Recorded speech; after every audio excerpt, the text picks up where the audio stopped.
Hi everyone, and welcome to part 2 of the e-portfolio video. So I'm just backtracking a bit for you to get an idea of what it is that I did in part 1, and so that we can move together in part 2. All right, so going back, I said here, what do I do when I get on Google Sites? All right, so we need to create a new account, and from creating the new account, we need to create the different pages that we will need for our portfolio, and then we use our creativity to bring our portfolio to life. All right, so I'm not gonna do a in-depth video on this. Again, I'll be adding links at the end of the video that JTC did on this topic, very in-depth, so you can click on those links to watch. I'm just going to scan through my e-portfolio and just show you something very quickly. All right, so we're going to go on Google Sites, and then I'm going to show you how we move with our guiding principles. All right, again, we have various guiding principles 1 to 6, and the headings for them are here, and then the subheadings would be what you see here in bulleted form. All right, so I'm quickly going to go on Google Sites. So how to get on Google Sites, it will be sites.google.com, and then I told it to create a blank site. So I'm going to select blank, and here I have a blank slide. This is my page title. So here I will go to name my portfolio. All right, so I can say I want this to be named my e-portfolio. Okay. Again, I'm not doing anything in depth, just quickly scanning through for you to see what it is about. All right, you can give to the top left your site a name. I can say Diedre-Ann Barrett-Whyte. You can add a logo to it. All right, and just bring your slide to life. Your portfolio to life, rather. Now, to the right, I have 3 sections here: insert, pages, and themes. So first and foremost, you can go through themes and select a theme that is appropriate for you. All right, and you can change the color, etc. All right, so I've selected this theme level. So the next thing that I'm going to do is that I'm going to go on pages. So as you can see here, that the first page is my home page, right? I said to you in the previous video that on your home page, you can create here, you can add your philosophy of education, a welcome message, your table of content, all right, your resume and stuff like that. Or you can just have on your homepage something about yourself, a little welcome message and telling the person something about yourself and your table of content. And then on a separate section called introduction, you can put your resume, etc. there. Then that will be followed by the various GPs. All right, so this is my home page. Now to insert the other pages that I would need, I will go down here at the bottom to the plus sign and I will click on it. And then you see new page comes up. Then I will name that page. All right, so I will say GP1. Select done. All right, so here I have GP1 to the right in the corner for pages, and here on the page itself I have GP1, and then I can write what GP1 is about. All right, so teacher knows the subject, so I can add that there.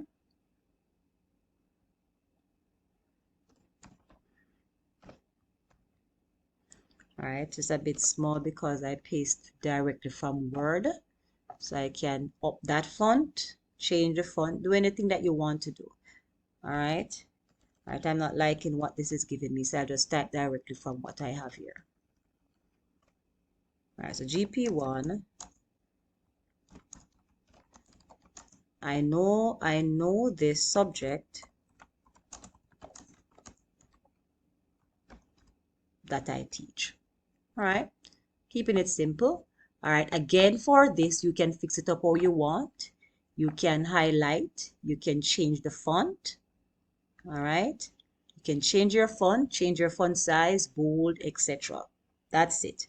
And put anything else you want to put there. But my main thing is to show you how to create the various pages. So after I create GP1, then I will need now to create the sub pages for GP1. What are the sub pages? Let us go back to the document. Action plan, awards, sample of students' work, timetable, lesson plans, etc. So all of these will be the sub pages that I have for GP1. All right, so let's go back there. How do I get my sub page? So right across from GP1, I have 3 dots. I'm going to click on that and I'm going to go down to add sub page. All right, I click on that and it asks for my sub page. So I'm just going to say off the top of my head, lesson plan. Select done. Then I'm going to go back to GP1 again to the 3 dots, add sub page, awards, done. All right. Then if I wanted to add another GP and then look here on the page itself, you see home, GP1. And then a down arrow there with all the things that I'm adding, the sub-edits. All right. Go to the bottom of the plus sign again. I will say now GP2. Done. There you have it here. Then I will go across to the dots, add my sub page. Let me quickly go and see what I need for GP2. Logbook, marks book, lesson evaluation, just to name a few. So I will say logbook, add in another sub page,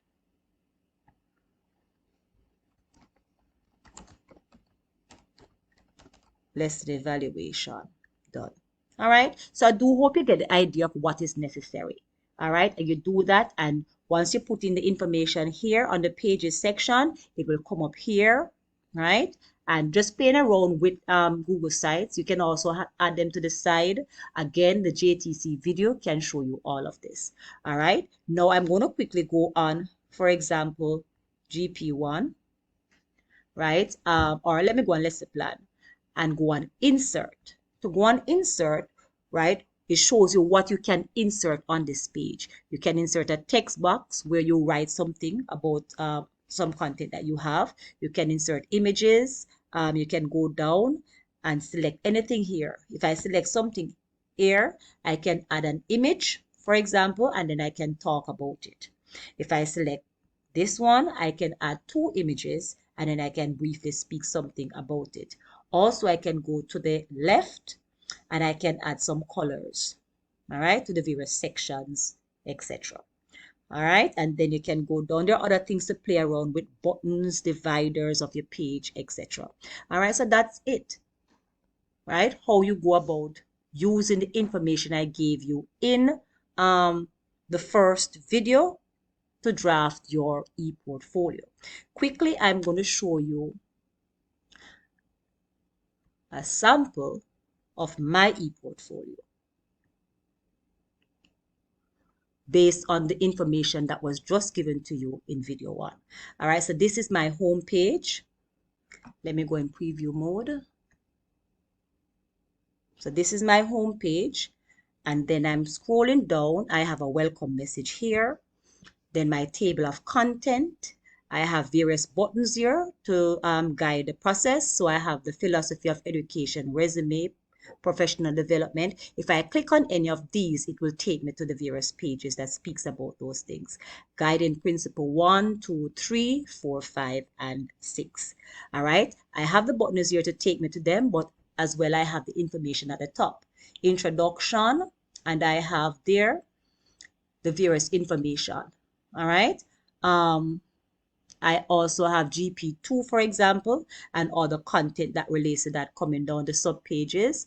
I can click on anything. Let me click on action research, for example, and you see the action research page. You can click on my action research. I have various buttons here to take you from one page to the next. All right, my lesson evaluations. All right, the various years. Let me go on another GP.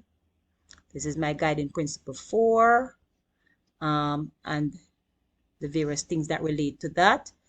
All right, I use a lot of buttons to take me from one page to the next.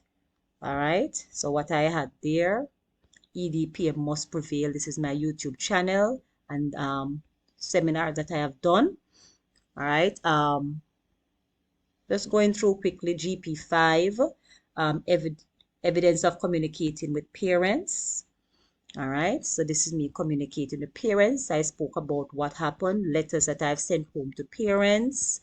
What else? So you really realize my dividers and stuff like that. So I have letters, WhatsApp messages with parents, report day, me speaking to parents, an agenda for a fifth form parent meeting that was conducted.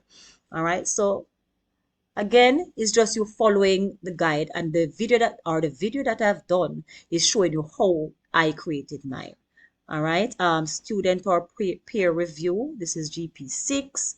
All right. Various reviews that I've gotten. All right. So these are the screenshots that I've placed here. Student testimonials from various countries, etc. So you get the idea. I'm quickly going to go over to Canva to show you what I've done there. Now, here in Canva, I have used some level of creativity with certain pages in my portfolio. So I have, for example, the cover page for my register that I use as a link. So I click on it and it takes me to the register. I came here and I used the heading for my various GPs. Rather than just writing GPs, I have that information here, GP1 to 6. The cover for my portfolio, this is where I did it in Canva. Ministry of Education objectives. Let me just click on a few. So here I have subjects. How my subject EDPM, for example, is strengthened across other subject areas. So I just created a list of various subjects and the area that I teach in EDPM that relates to that subject. English language, letters, memos, office administration. I teach stationery, committee documents that relates to that. How my subject is taught, or the content is used in principles of accounts, law, etc. So you can do that with your document as well, right? I also went on the ministry's site. Well, I was looking for the ministry. Went on the ministry's site and I got their strategic objectives because this must align with my lesson plan. All right. And so I got them and I wrote them out here for my assessor, whoever he or she may be, to see what it is that the objectives are. And then my lesson plan will be linked to this in some way. All right. I also created some buttons that you saw. All right. And I did it right here in Canva. All right. And personalize it, philosophy of education. And I did all of them here. All right, professional development, my resume, and this is where everything came alive. And then I just placed that on my e-portfolio. All right, and that's what you saw. So this is GP1 with all the headings, as I said before, GP2 with all the subheadings, GP3, GP4, GP5, GP6. All right, and then as I said before, you use your level of creativity to bring this alive. All right, so I do hope that this video assisted you in some way to get started with your e-portfolio. All right, thank you very much for watching and see you in my next upload. Goodbye.